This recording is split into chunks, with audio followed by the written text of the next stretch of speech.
ಭೂಮಿ ಮೇಲಿನ ಅತಿದೊಡ್ಡ ಶೇಪ್ ಶಿಫ್ಟರ್ ನಮ್ಮ ಕಣ್ಣು ಮುಂದೆ ಇದೆ.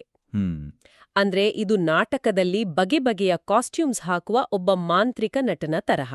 ಇವತ್ತಿನ ಈ ಡೀಪ್ ಡೈವ್ನಲ್ಲಿ ನಾವು ವಾಟರ್ನ ಬೇರೆ ಬೇರೆ ಸ್ಟೇಟ್ಸ್ ಬಗ್ಗೆ, ಆಮೇಲೆ ಈ ಬದಲಾವಣೆಯ ಹಿಂದಿನ ರಹಸ್ಯವಾದ ಹೀಟ್ನ ಕರಾಮತ್ತಿನ ಬಗ್ಗೆ ತಿಳಿದುಕೊಳ್ಳಲಿದ್ದೇವೆ. ಖಂಡಿತ. ಈ ಮ್ಯಾಜಿಕಲ್ ಆಕ್ಟರ್ನ ನಾಟಕದಲ್ಲಿ ಆ ಹೀಟ್ ಅನ್ನೋದು ಒಬ್ಬ ಡೈರೆಕ್ಟರ್ ಇದ್ದ ಹಾಗೆ. ಆ ಡೈರೆಕ್ಟರ್ನ ಸೂಚನೆಯಂತೆ ವಾಟರ್ ತನ್ನ ರೂಪವನ್ನು ಸಂಪೂರ್ಣವಾಗಿ ಬದಲಾಯಿಸುತ್ತದೆ. ಓಹೋ, ಅಂದ್ರೆ ನೇಚರ್ನಲ್ಲಿ ವಾಟರ್ 3 ವಿಭಿನ್ನ ಸ್ಟೇಟ್ಸ್ನಲ್ಲಿ ಸಿಗುತ್ತದೆ ಅಂತ ನಮಗೆಲ್ಲರಿಗೂ ತಿಳಿದಿದೆ ಅಲ್ವಾ?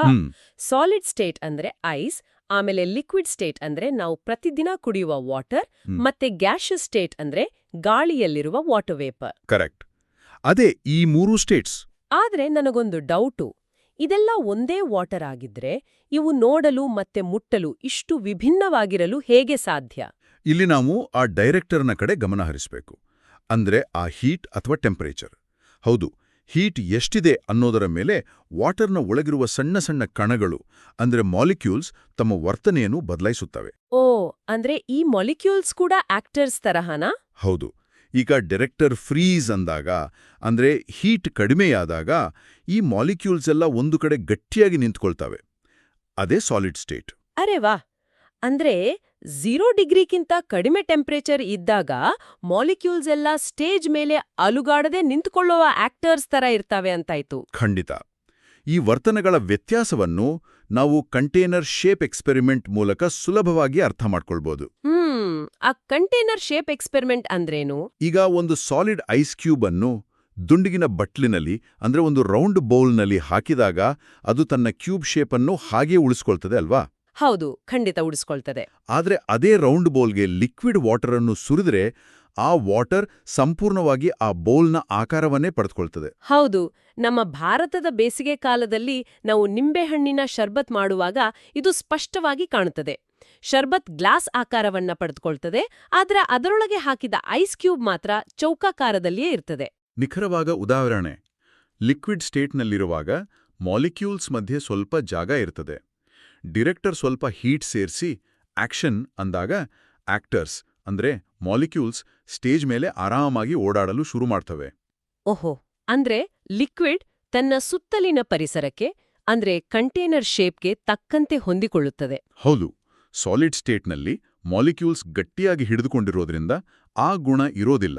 ಹಾಗಾದ್ರೆ ವಾಟರ್ ಒಂದು ಆಕಾರದಿಂದ ಮತ್ತೊಂದು ಆಕಾರಕ್ಕೆ ಅಂದ್ರೆ ಸಾಲಿಡ್ನಿಂದ ಲಿಕ್ವಿಡ್ಗೆ ಪ್ರಯಾಣ ಬೆಳೆಸುವುದು ಹೇಗೆ? ಈಗ ಫ್ರಿಡ್ಜ್ನಿಂದ ಐಸ್ ತೆಗೆದು ಹೊರಗಿಟ್ಟಾಗ ಅದು ಕರಗುತ್ತದಲ್ಲ, ಆ ಮೆಲ್ಟಿಂಗ್ ಪ್ರಕ್ರಿಯೆ ಹೇಗೆ ನಡೆಯುತ್ತದೆ? ಇಲ್ಲಿ ಮತ್ತೆ ಹೀಟ್ನ ಪಾತ್ರ ಬರ್ತದೆ. ಒಂದು ತಟ್ಟೆಯಲ್ಲಿಟ್ಟ ಐಸ್ ಕ್ಯೂಬ್ ತನ್ನ ಆಕಾರವನ್ನು ಕಳೆದುಕೊಂಡು ನೀರಾಗಿ ಹರಡಿಕೊಳ್ಳುತ್ತದೆ. ಇದಕ್ಕೆ ಸ್ಪ್ರೆಡಿಂಗ್ ಪ್ರಾಪರ್ಟಿ ಅಂತ ಕರೀತಾರೆ. ಹರಡಿಕೊಳ್ಳುವುದು. ಹೌದು. ಐಸ್ ಕ್ಯೂಬ್ ಕೋಣೆಯಲ್ಲಿರುವ ಹೀಟನ್ನು ಮೆಲ್ಲಗೆ ಹೀರ್ಕೊಳ್ಳಲು ಶುರು ಮಾಡ್ತದೆ. ಹೀಟ್ ಹೆಚ್ಚಾದಂತೆ ಮಾಲಿಕ್ಯೂಲ್ಸ್ಗೆ ಎನರ್ಜಿ ಸಿಗ್ತದೆ, ಆಮೇಲೆ ಅವು ವೇಗವಾಗಿ ವೈಬ್ರೇಟ್ ಆಗಲು ಶುರು ಮಾಡ್ತವೆ. ಒಂದು ನಿಮಿಷ.